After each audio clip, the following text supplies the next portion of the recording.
Salut la compagnie, c'est Jules Melon et aujourd'hui dans la pensée des critiques, vous voyez le petit canard StreamYard là-dessus, donc ça veut dire que je ne suis pas ça, je suis avec l'ami. Il va apparaître par ici, là. Romain Rimbaud, petit tour de magie, comment vas-tu, cher ami? Écoute, ça va très, très bien et encore comme d'habitude, un grand plaisir de te retrouver. Puis là, on est en été, il fait beau, donc on est bien pour Enfin, discuter. il fait beau, ça dépend où, ça dépend quand. Mais en Oui, tout cas, ce qui est sûr, c'est qu'on se fait plaisir. On est en vacances, tranquille, détente. Et pour poursuivre nos pérégrinations Takashi Miikeesque, je crois que c'est notre 15e. J'ai compté, j'en ai peut-être oublié un. Ouais, mais 15, tu te rends compte? ouais. Et on n'a pas fait peut-être le 10e de sa filmographie encore. C'est ça qui est intéressant. Et là, alors oui, moment récréatif parce que on va aborder son film de super-héros et science-fiction aussi, carrément intitulé Zebraman, voilà, ou en version originale Zebraman, c'est la même chose. Et sorti en 2004, en plus fête ses 20 ans, ça tombe bien, Mmh. voilà. Et un métrage moi, qui me faisait de l'œil depuis un petit moment. On l'a enfin trouvé tous les deux pour en parler parce que il y a quelques mois déjà, ah, on le trouvait pas, tout ça. Bon, là c'est bon, on a mis la main dessus, donc on a enfin, moi j'ai pu le découvrir, donc toi tu as pu le revoir. C'est ça qui est intéressant, comme souvent d'ailleurs avec Takashi Miike, même si on en a découvert ensemble aussi. Oui, Et ah oui, oui.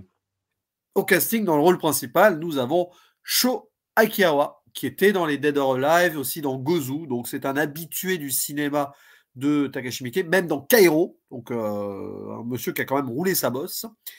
Et à ses côtés, dans le rôle principal de l'actrice, enfin, l'actrice principale, on ne va pas donner son rôle encore, Kyoka Suzuki, voilà, qui elle aussi a une belle carrière. Alors, je ne pense pas qu'elle ait tourné chez Miike, elle, par contre.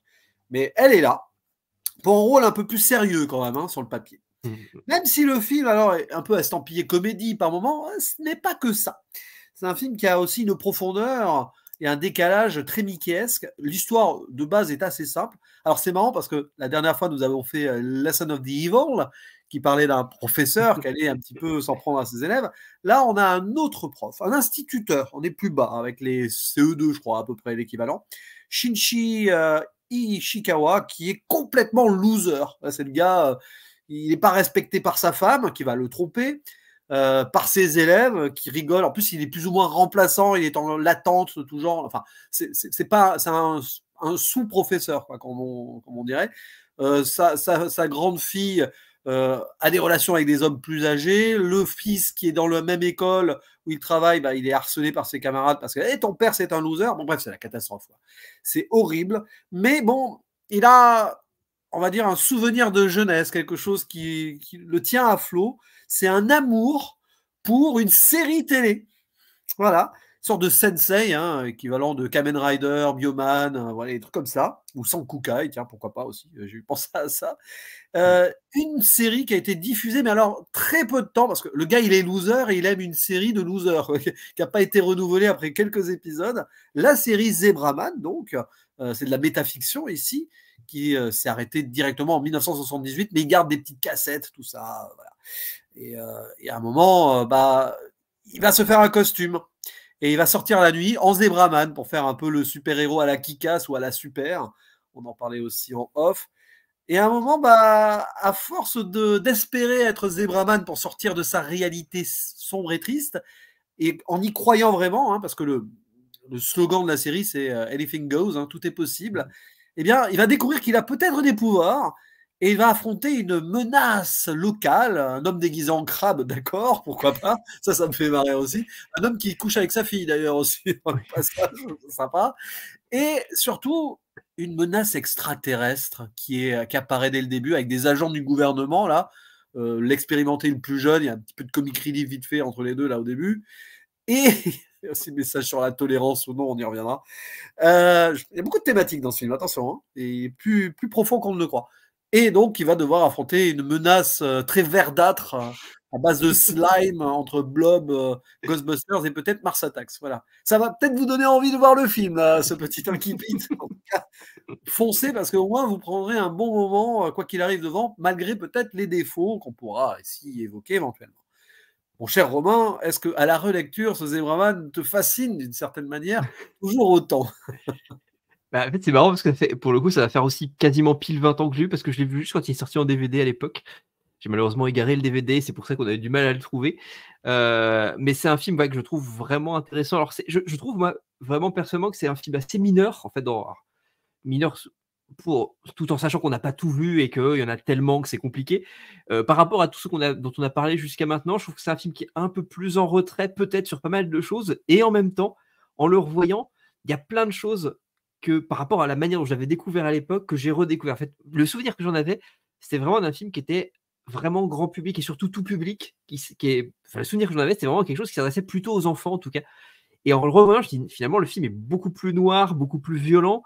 Il y a un poilinou gore, si on peut ça comme ça, un peu crado, notamment avec un de ses pouvoirs, on va dire, qu'on voit apparaître assez vite, où il fait une ruade. On va rester très, très, très, très vague. Et on découvre un cadavre par la suite qui a subi un de ses pouvoirs, qui est un peu étrange. Il y a des trucs qui sexuellement sont un peu bizarres aussi, avec, pour le coup, tu parlais de sa fille, qui a cette relation un peu étrange avec ce mec plus âgé. Il y a plein de trucs un peu bizarres comme ça. C'est du Mickey quand même. C'est Violent Q, c'est très Violent Q-esque peut-être. Mais oui, mais voilà, le Visitor Q est pas très loin en fait, effectivement. Visitor Q, pardon. Violent Q, c'est un joli titre aussi, si vous voulez. Visitor Q. C'est pas mélange entre Violent Cop de Kitano et c'est très bien. Ouais, c'est ça. Je pense que j'avais ça en tête en plus. Mais c'est un film assez curieux parce qu'en fait, en le revoyant, j'ai vraiment pris beaucoup, beaucoup de plaisir. Je me suis dit, à qui s'adresse le film vraiment? C'est hyper étrange parce que je ne sais pas à qui il s'adresse. Il y a quelque chose vraiment de l'origine story de super-héros qui est finalement très classique, mais en même temps qui est complètement dynamité par les bizarreries que Mickey a l'habitude d'injecter un petit peu partout. Et en même temps, voilà, il y a tous ces trucs vraiment hyper étranges. Même le contexte, globalement, quand tu disais que justement, il y a des agressions, il y a des choses qui se passent dans cette ville. Et ce qui est un peu bizarre, c'est qu'on parle de viol, de choses comme ça, donc des choses qui sont quand même assez dures, en fait, mine de rien. Et alors, le film devient. Alors, je sais pas si c'est du spoil, j'en sais rien du tout. Tu as parlé quand même de l'invasion extraterrestre, donc il y a une approche un peu body snatcheresque du film qui est intéressante aussi. Et pour le coup, voilà, il y a ce climat qui est un peu anxiogène, un peu étrange, qui fait qu'on est à la fois assez béat parce que c'est super rigolo, que c'est vraiment fun, et on en parlera quand on parlera en zone spoiler, il y a des trucs qui sont vraiment fun, et en même temps, il y a un truc très terre-à-terre, très social, et parfois vraiment noir, qui marche vraiment très bien. Et puis ce personnage principal, qui est vraiment bien interprété par Sho Aikawa, il a quelque chose d'assez touchant, d'assez pathétique en même temps. Moi, j'ai ressenti beaucoup d'attachement en le revoyant. Je n'avais pas ce souvenir-là, en tout cas, quand je l'ai vu assez jeune. Là, il m'a vraiment touché. Alors, peut-être parce que je suis devenu prof entre-temps, que j'ai vécu la situation du DA, qui est un sous-prof quasiment, qu'on balance à gauche, à droite. Et là, on le ressent vraiment, ce truc-là, où il est perdu, puis il est submergé par sa classe de petits, il n'a pas d'autorité, il en parle. Et c'est un peu. Et puis, il y a cette relation avec ce petit garçon en fauteuil qui va assez vite arriver, qui va justement tisser ce lien avec Zebraman, puisque c'est ce petit garçon-là qui connaît Zebraman aussi. Donc, ils vont se lier tous les deux d'amitié. Touchante, et ça marche bien. Et avec Sama aussi, où il y a un truc qui passe aussi, qui est très touchant aussi. Donc, voilà, il y a tout ça, en fait. C'est un film vraiment bizarre, et tu disais que qui est très riche, parce qu'on a ce côté fun, un peu débile, et avec la fin de vision que je trouve absolument incroyable dans leur bizarrerie et dans leur côté branquignol. Et en même temps, il y a un truc très touchant qui fait que malgré tout ça, tu y crois en fait. Moi, ce que je te disais tout à l'heure off, je me suis surpris à aller vérifier que ce Super Sentai existait ou pas. Mine de rien, je me suis dit, je me rappelle plus à l'époque, est-ce que j'avais cherché, est-ce que ça existe bien? Et il crée quand même tout un truc qui est vraiment intéressant et qui fait que ça, c'est tangible tout, et ça fonctionne. Et je vais regarder, il y a un acteur que j'aime bien aussi dedans, vite fait aussi, qui s'appelle Koen Kondo, qui joue donc ce jeune agent des services, sorte de services secrets un petit peu, qui sont là, qui sont au courant un petit peu de ce qui se passe, et qui joue la même année dans un autre film de Takeshi Miike, qui est dans un film omnibus qui s'appelle Trois Extrêmes, et le film de Miike s'appelle The Box, qui est un petit court-métrage, et il joue un hyper étrange, qui a un lien très particulier avec les enfants, notamment avec une petite fille, et je trouve que moi ça m'a fait un lien assez étrange de le voir dans ces deux trucs, où il a un rôle très très noir la même année, hein, ils sont avec un rôle très sombre, très dur, très, très étrange et assez antipathique. Et là, ce personnage finalement d'agent secret, au début, on ne sait pas vraiment quelles sont vraiment ses motivations, etc., qui au fur et à mesure devient plutôt sympathique, alors qu'au début, il a quelque chose d'un peu antipathique aussi. notamment dans la manière dont il traite son second, c'est un peu bizarre. Et après, il devient très sympathique. Donc voilà, je trouve qu'il y a tous ces questionnements sur la hiérarchie dans le film que je trouve aussi vraiment intéressant et qui fonctionnent bien. Et donc, riche. Voilà, pour le coup, je vais te laisser rebondir et justement savoir un petit peu quel en est toi, quel en est pour ta découverte à toi, puisque c'est la première découverte et que tu l'attendais quand même depuis un certain temps. Oui, la hiérarchie, on en parlera, et le rapport au Japon avec un certain autre pays dont on parlera aussi en zone spoiler. Parce qu'en fait, quand on y pense, alors le film est une vaste blague, quoi, sur le papier. C'est que c'est avant tout fun. Voir un homme déguisé en zèbre, façon Ultraman, je sais pas quoi, Shin Kamen Rider. En plus, il a une moto dans la série. Vous voyez, allez chercher sur YouTube, vous tapez Zebraman série, vous voyez le générique qu'ils ont fait pour le film, donc côté métafiction. Et c'est du générique de Sensei, mais à mort, quoi. Avec les petits combats, etc., les costumes, le combat dans la carrière et tout. Et même la moto, voilà, il y a le générique et tout. La moto, il y a du caca qui sort derrière la moto parce que c'est le caca du zèbre. Non, mais il y a le détail. Hein, voilà, il faut vraiment mettre la pause. Non, mais plus sérieusement, sur ce plan-là, c'est drôle. Mais derrière, il y a une écriture assez forte, je trouve. D'ailleurs, là, on va saluer le scénariste, qui est aussi réalisateur hein, de temps en temps, Kankuro Kudo, voilà, qui n'a pas forcément fait d'autres choses de très marquantes comme cela. Bah, il scénarisera la suite, hein, parce qu'il y a eu un Zebraman 2, au passage. Ça veut dire qu'il y a dû avoir un succès, quand même. C'est presque dommage qu'ils n'aient pas fait un spin-off de la série, vraiment, pour de vrai. Parce que, voilà. Et tu as l'impression, qui est la cible de ce film? Je pense que la cible, c'est Mickey lui-même, qui avait à peu près la quarantaine à l'époque, c'est le quadra japonais qui sait plus trop où se situer dans cette société japonaise et qui se fait de la nostalgie de ces séries qui passaient dans les années 80-70. C'est ça, et ça marche, parce que de toute façon, le héros est dans cette veine-là, mais ça peut toucher aussi aux adolescents.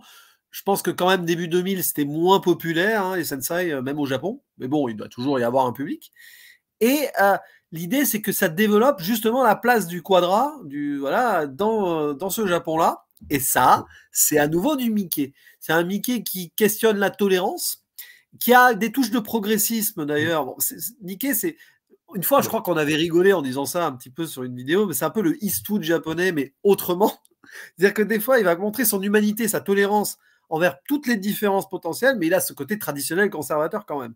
Et là, il met le doigt sur les différences. Parce que tu en as parlé, là, le petit garçon qui débarque dans l'école, là, qui est dans un fauteuil, et il y a ce discours de la mère à côté qui dit non, mais il faut le considérer comme quelqu'un de normal, voilà, il ne faut pas s'apitoyer sur son sort. Il y a un truc dans l'intégration qui est très intéressant là-dessus.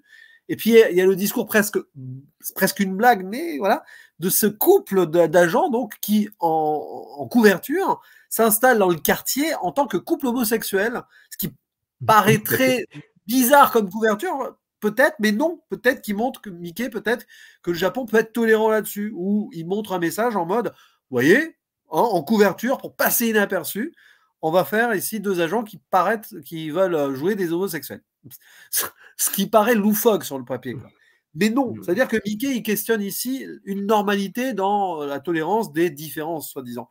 Il y a aussi, voilà, la place de la femme, c'est intéressant. Alors, c'est un peu plus ambigu chez Mickey, peut-être, à ce niveau-là, mais bon. Avec la mère de l'enfant qui, quand même, élève son fils seul. Il y a encore eu un drame derrière dans cette famille.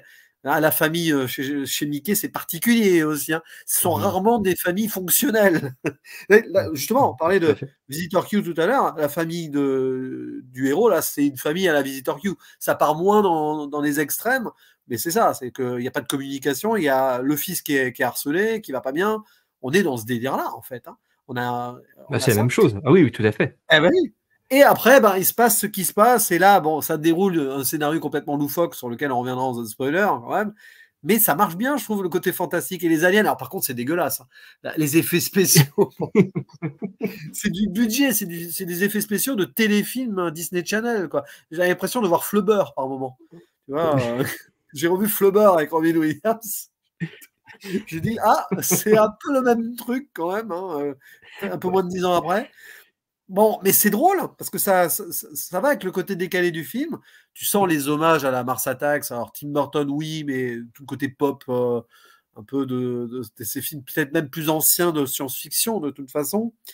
Mais je sais pas, il y a il y a quelque chose qui fonctionne dans le pathétique du personnage qui va reprendre confiance en lui, aux côtés de ce jeune enfant, donc, qui est lui-même exclu, loser, entre guillemets, par le pauvre, par rapport au trauma et dans la situation dans laquelle il est. Il va y avoir une belle amitié entre les deux aussi, possible, qui va se mettre en place, parce que le petit garçon aussi est fan de la série Zebraman. Il n'y a peut-être plus que 2 personnes qui se rappellent de Zebraman dans tout le Japon, et au hasard, à moins que ce ne soit le destin, ils sont réunis ici. Parce que je pense que Mickey, dans le côté SF, il fait même intervenir une forme de fantastique aussi sur la destinée. Mais ça, on y reviendra après. Donc c'est un film hyper riche qui emprunte à plusieurs genres, soit un peu le côté drame psychologique familial, le côté humour absolu, SF et super-héros sensei. Mine de rien, ça se tient. Alors évidemment, il faut regarder ça avec un regard amusé, mais quand on creuse les petites thématiques derrière, c'est du Mickey sur le Japon. Je ne sais pas ce que tu en penses d'ailleurs sur sa vision japonaise, là, entre tradition et conservateur, et côté on accepte les différences, on est tous des humains, on est tous ensemble. D'ailleurs, l'unité japonaise, hein, au sens large. Je ne sais pas ce que tu en penses, mais parce que vers la fin, on en reparlera de ça. Mais c'est curieux. Il y a quelque chose de. On sait pas vraiment où il se situe, comme tu dis. Il y a ce côté, effectivement, presque très conservateur chez Mickey qui est là et qui est présent. Et il y a effectivement ce côté sur la tolérance. Il y a un discours progressiste quand même. Il y a tout le début, par exemple, où il y a tous ces questionnements sur la sécurité qui soit hyper travaillés, où les profs, comme il y a cet assassin qui tourne dans les rues et tue des jeunes lycéennes, ou qui tue d'ailleurs et qui viole potentiellement des jeunes lycéennes. Et les profs font des rondes pour pouvoir vérifier et renvoient les ados chez eux pour pas qu'il y ait de soucis. Il y a cette manière de travailler en fait le rapport du prof à l'élève aussi qui est assez curieux, et on ne sait pas vraiment de quel côté il situe, s'il veut une sorte de retour à l'ordre, parce qu'il y a quand même cette idée aussi de Zebraman qui est ce personnage va remettre de l'ordre aussi en fait dans un truc qui part un petit peu à volo. Il y a cette idée effectivement que la famille japonaise, tu parlais de Visitor Q, elle est complètement explosée. Sa famille à lui, c'est vraiment ce truc-là, effectivement. Tu sais, il y a son petit garçon qui se fait bully à l'école. T'as sa femme qui s'est barrée avec un mec et qui ouvertement trompe son mari. T'as la fille qui est partie et qui couche avec des hommes plus vieux. Visitor Q a le même système avec le jeune garçon, pareil, fils de la famille qui se faisait bully. Bon, la mère était toxico, mais il y avait quand même ce truc-là où elle faisait quelque chose à côté aussi, elle était en dehors. La fille qui se prostituait dans Visitor Q et qui couchait donc de fait avec des hommes plus vieux. Tout est là, en fait, présent.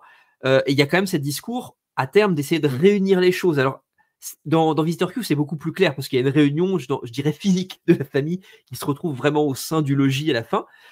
Là, il n'y a pas une réunion très claire puisque de fait, non, je vais spoiler, donc je ne spoil pas maintenant, mais la réunion n'est pas aussi claire que dans Visitor Q en tout cas. Même si dans les yeux du petit garçon, moi j'y vois quand même quelque chose de son fils. Je pense qu'il y a quelque chose. Voilà, sans spoiler trop de manière directe, hein, mais dans le garçon, j'ai peu d'impression qu'il y a quelque chose où il sait à peu près ce qui se passe dans les yeux de son fils à lui. Pour sa femme et sa fille, c'est différent. Donc, c'est un peu compliqué à la fin. Je ne sais pas justement jusqu'à quel point il va par rapport à Visitor Q. Mais par contre, voilà, ce que je trouve intéressant, c'est qu'il y a cette idée de retour à une famille un petit peu plus nucléaire, si je puis dire, parce que la famille est complètement dysfonctionnelle. Il y a cette idée de retour à l'ordre, il y a cette idée de la sécurité, etc., qui sont quand même très, très présents.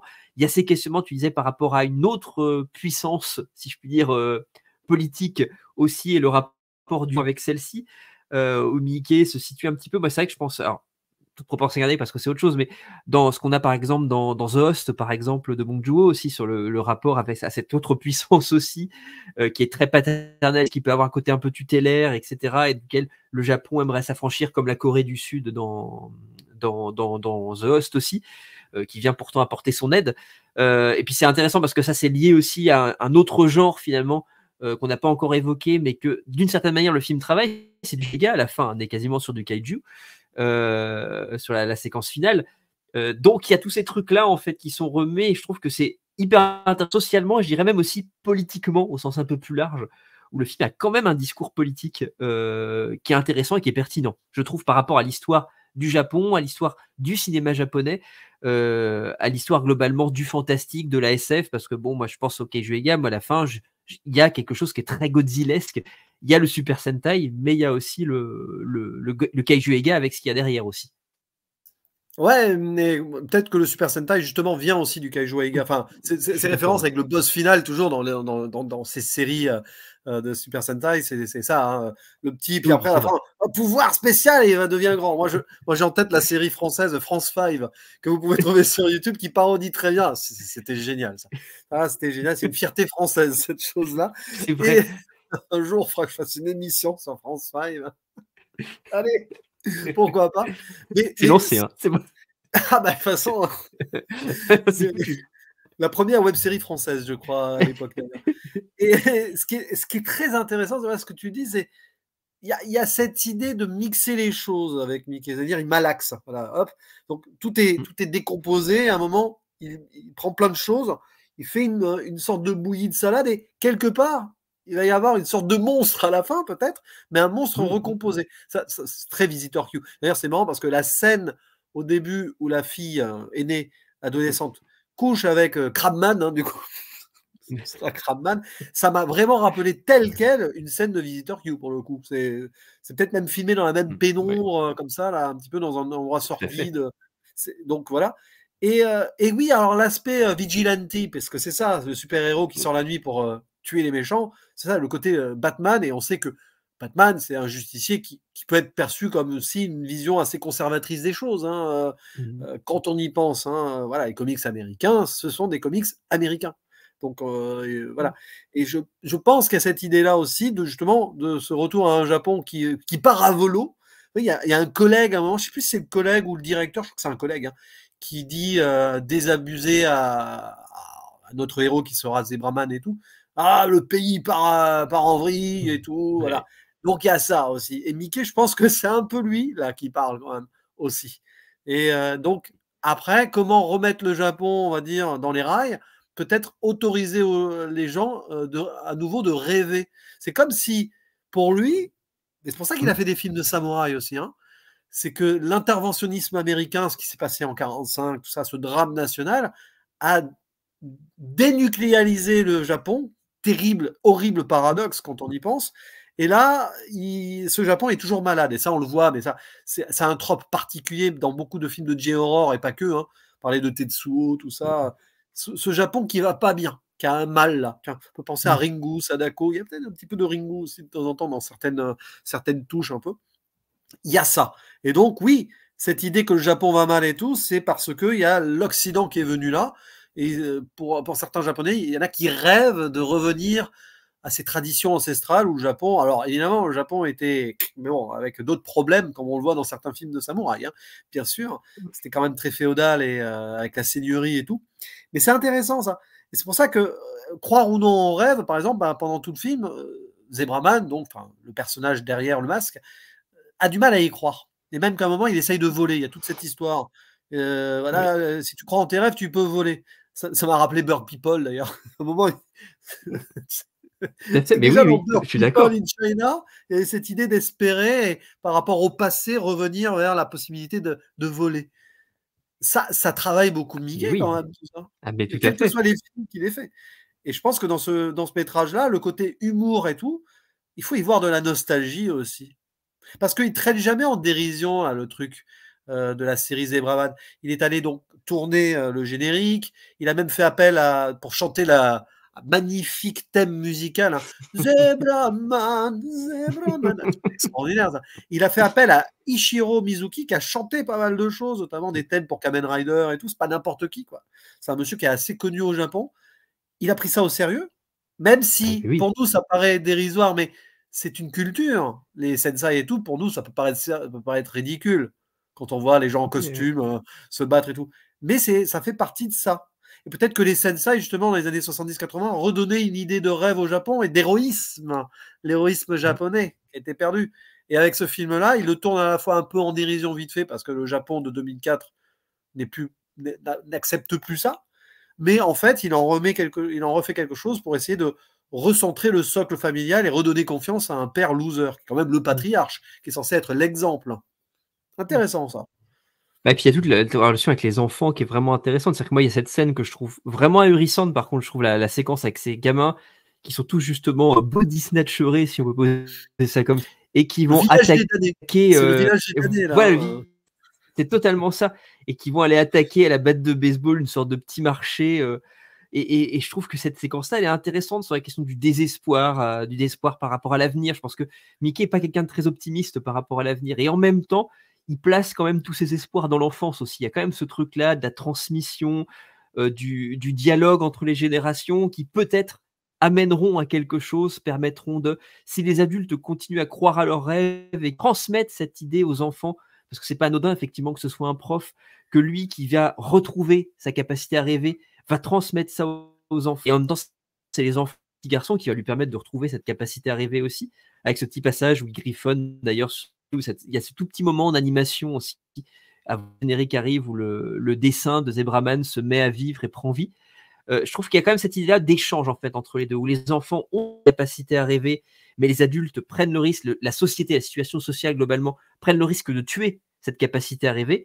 Et en même temps, ces adultes, si ils parviennent à retrouver leur capacité à rêver, vont continuer à donner foi aux enfants dans le rêve. Et je trouve qu'il y a ce truc-là qui est vraiment super de lien, parce que finalement, ce professeur, il a perdu cette capacité à rêver, effectivement, et il y a un retour à une forme de naïveté, d'innocence à travers le regard de cet enfant-là aussi, qui va le permettre de reprendre contact avec tout ça, et puis de devenir le héros qu'il a toujours rêvé d'être, puisque pour le coup, on voit même avant qu'il se lance dans l'aventure d'aller péter la gueule aux méchants dans les rues, il essaie de faire son costume tout seul, il bricole, etc., son truc un peu à l'arrache, comme tu parlais tout à l'heure, il y a ce côté-là un petit peu aussi. Ouais, et c'est fait avec une forme d'innocence, de naïveté, en fait, un retour à une forme de candeur aussi que je trouve très très chouette. Même ce personnage d'ailleurs d'agent secret, du mec des services secrets, qui est très sérieux au début, au fur et à mesure que le film avance, il va se dérider et il va commencer à croire aussi à ce Zebraman, jusqu'à un point de le laisser complètement y aller et de lui laisser prendre les devants, en fait. Et je trouve ça super chouette, ça.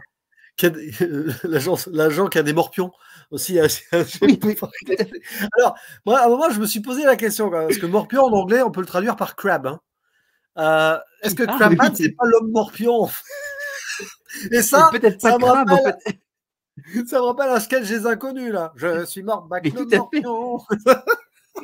On va très loin. Ils ont fait une parodie de Bioman, en plus. Donc. Oui, en plus, mais il y a du lien, il y a du sens. On va loin. Mais ce qui est intéressant, ce que tu as dit là, c'est presque une sorte de. Mais ça, c'est le Japon des débuts des années 2000. Hein. Je ne sais pas ce qui se passait politiquement et socialement au Japon en 90-2000, mais c'est un geste à la Battle Royale en moins violent, moins déprimé, peut-être. Oui. Mais c'est vrai que c'est intéressant de voir un petit peu. Il y a des films comme ça, en quelques années, qui parlent de choses cohérentes avec la jeunesse. Il a fait Crowd Zero aussi après. Hein, oui, tout à fait. Il a fait Crowd Zero, il a fait Les Sons of the Evil. Bon, on comprend l'idée quand même de notre cher Takashi Miike. Donc, il questionne la jeunesse. Et bon, on va aller faire la zone spoiler. On va y aller parce que spoiler parce que alors les extraterrestres. Alors ça, déjà. Bon, évidemment, après le scénario, il part dans un délire complètement fou, mais en soi, c'est amusant parce que la série Zebraman, elle s'est arrêtée au 7e épisode. Elle a été annulée. Et il s'avère que les 7 épisodes et tout, là, c'est une sorte de prophétie de ce qui se passe. On est en 2010 dans le film. En plus, il situe le film dans l'avenir. On parlait de l'espoir, finalement, 6 ans après. Et en fait, il se rend compte en trouvant le scénario, parce que avant, le directeur de l'école, c'est amusant ça, est un extraterrestre qui lui a refusé l'invasion. Voilà. Il a refusé l'invasion, c'est un renégat.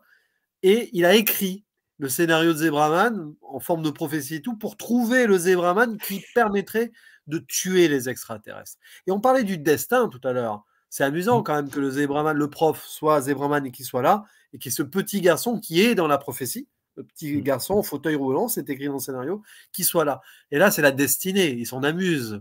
C'est le scénario divin, quoi. Mais du coup, oui, c'est donc prédestiné. Voilà. Je sais pas, est-ce que c'est une facilité scénaristique? On peut le dire, Romain. Oui. Oui, totalement. C'est rigolo. Et ça tombe bien. C'est un peu le même genre de scénario. Alors, c'est pas le même scénario, c'est pas le même contexte, mais de facilité bizarre qu'un film coréen, Save the Green Planet, aura quelques années après, dans le monde foutraque un peu aussi. Mais c'est ça l'idée, c'est qu'à un moment, pour se sortir de là, pour essayer d'avoir des rêves et tout, il faut simplifier un scénario et faire confiance au destin. Voilà. Et après, alors, les créatures et tout. dis-nous en plus sur ce côté fantastique qui forcément, quand tu l'as découvert, tu étais tout jeune, tu étais ado. Ah, Oui. t'as dû t'éclater devant aussi.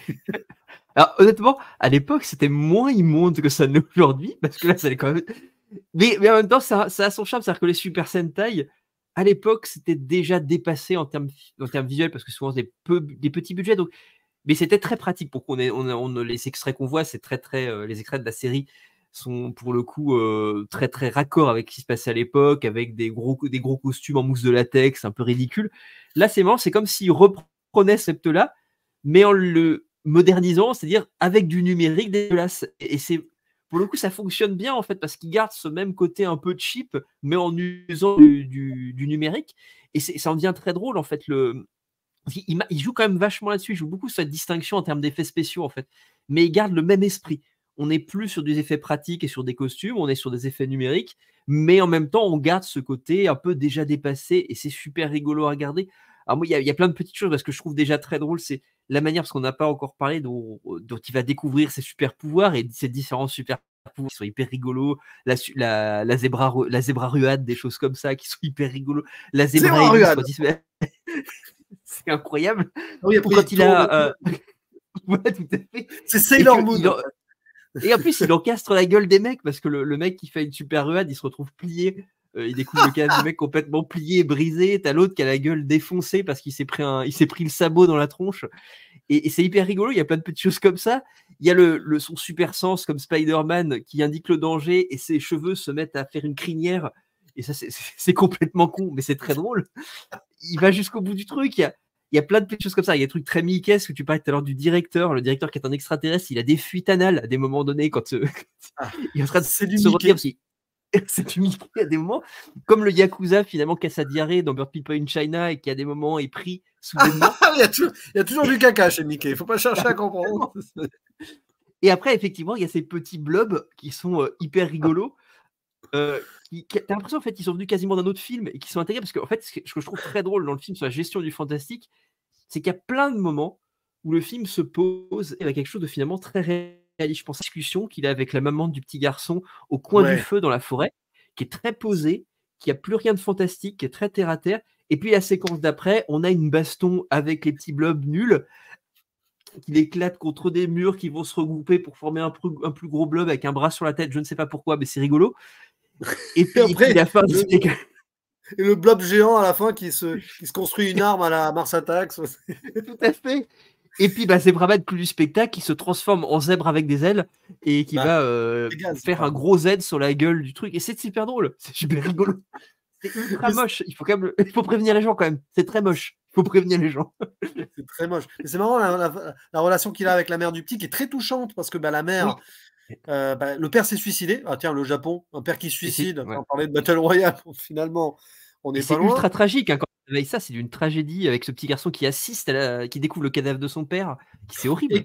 Et par traumatisme devient donc paralysé. C'est même pas une maladie et tout. Et à un moment, justement, à croire en ses rêves, le petit garçon, il va tel Lazare marcher. Oui. Et c'est là que Zebraman va voler derrière. Donc il y a une belle beauté, il y a une poésie derrière. Et puis la relation un petit peu amoureuse, on ne sait pas trop, avec la mère du petit qui, dans les rêves de Zebraman, devient Zebra Nurse.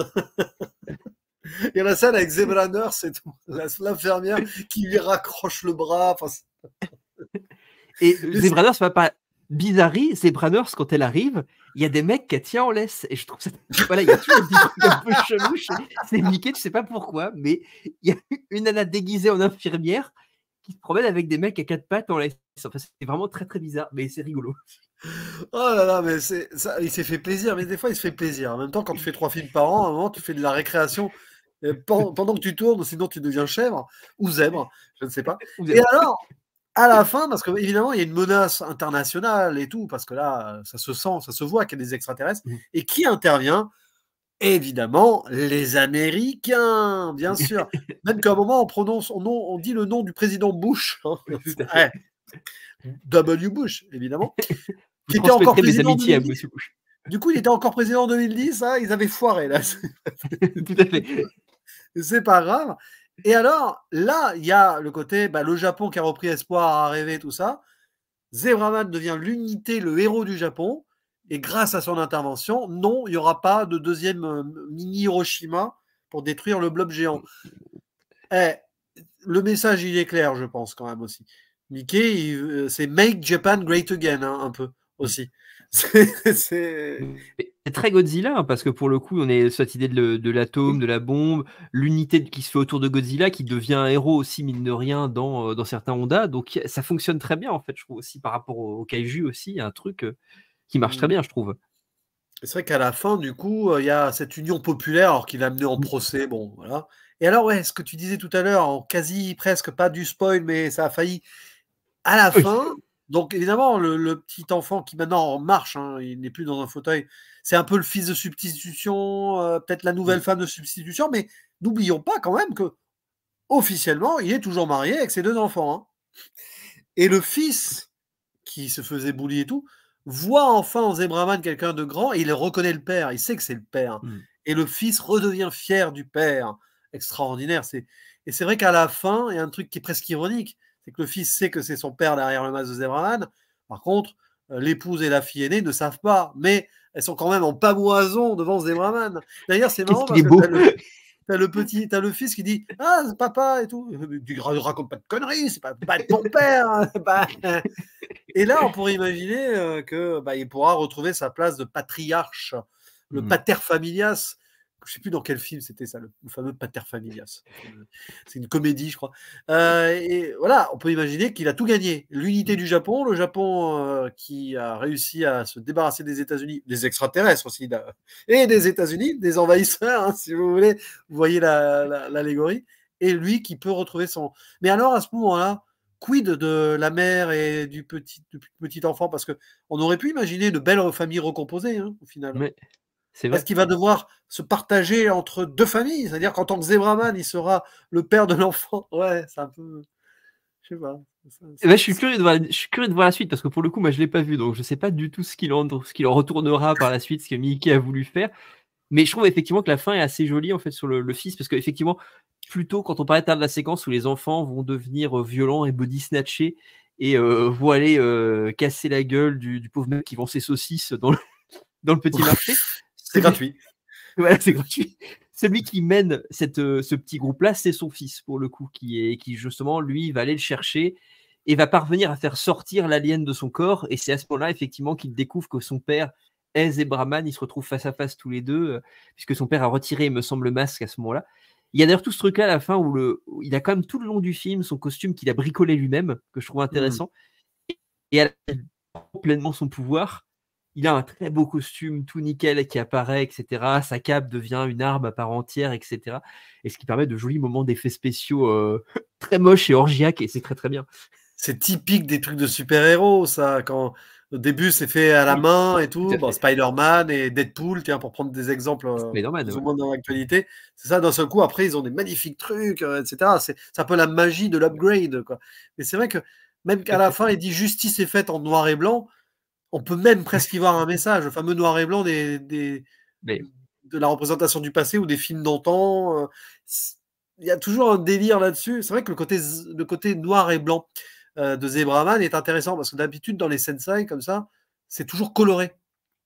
Ou chromé, ou or, ou avec des couleurs. Et là, c'est le héros noir et blanc. D'ailleurs, ça aurait été l'une des justifications comme quoi la série se serait plantée. C'est qu'il n'était pas assez en couleur.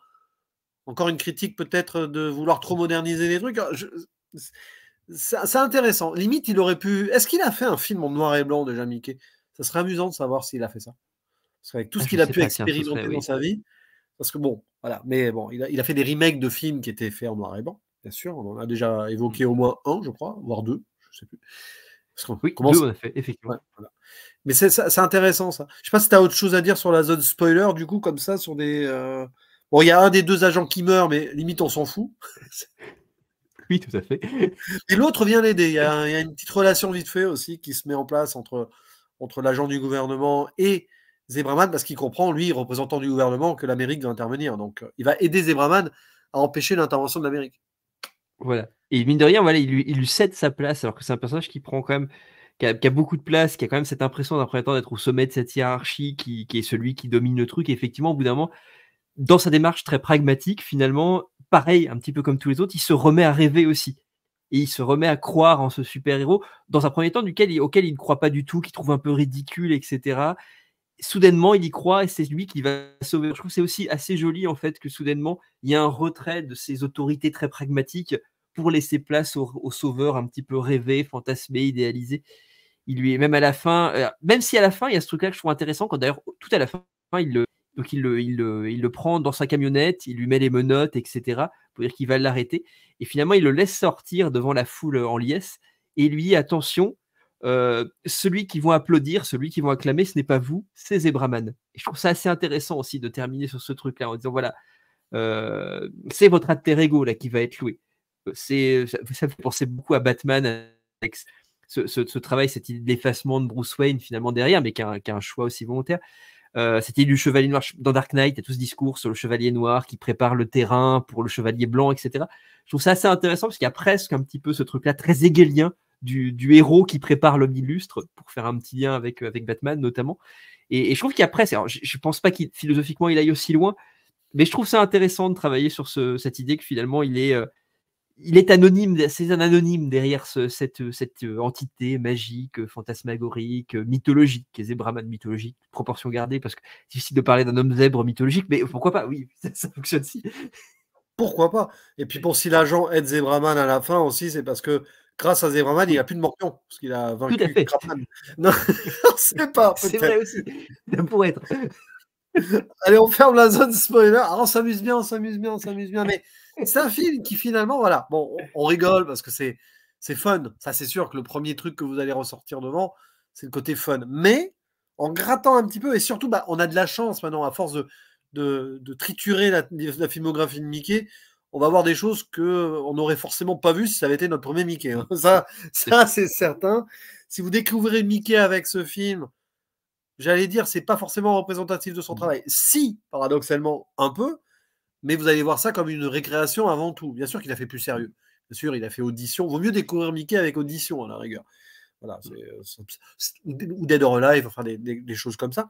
Mais Zebraman, on peut conclure là-dessus. Hein, selon toi, est-il quand même, malgré tout, très représentatif de sa filmographie? Ah ouais, je trouve qu'il l'est peut-être pas tellement. très.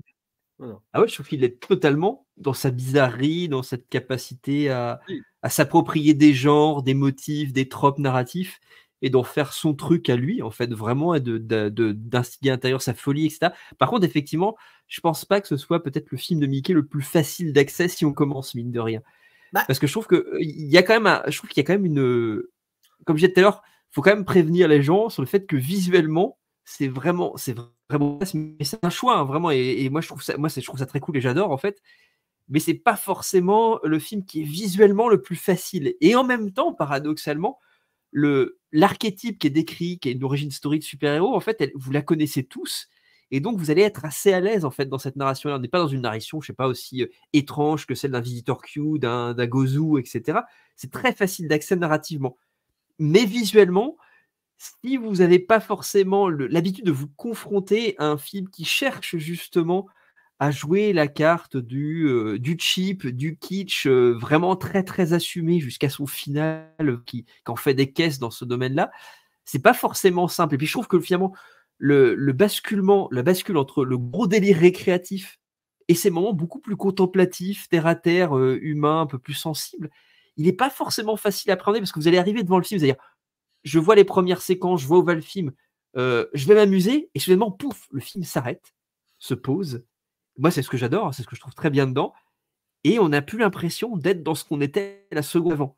Et on ne sait pas dans quoi on se retrouvera la seconde d'après. Alors, c'est très surprenant, c'est très cool, c'est très, très stimulant intellectuellement et cinématographiquement, mais je ne sais pas si c'est très... Alors, je ne sais pas ce que tu en penses, mais je ne sais pas si c'est très facile d'accès. La Audition, par exemple, je pense celui-là, et à quelque chose de beaucoup plus, dirais-je, peut-être de prime abord, attention. Il y a des ruptures dans l'audition avec le Il y père en a et aussi, c'est vrai. fils. Il y a quand même, Mickey, il aime bien faire ça. C'est vrai, Il y a c'est vrai. des petits moments de rupture, souvent autour de la famille ou des relations humaines, là, voilà, pouf, comme ça.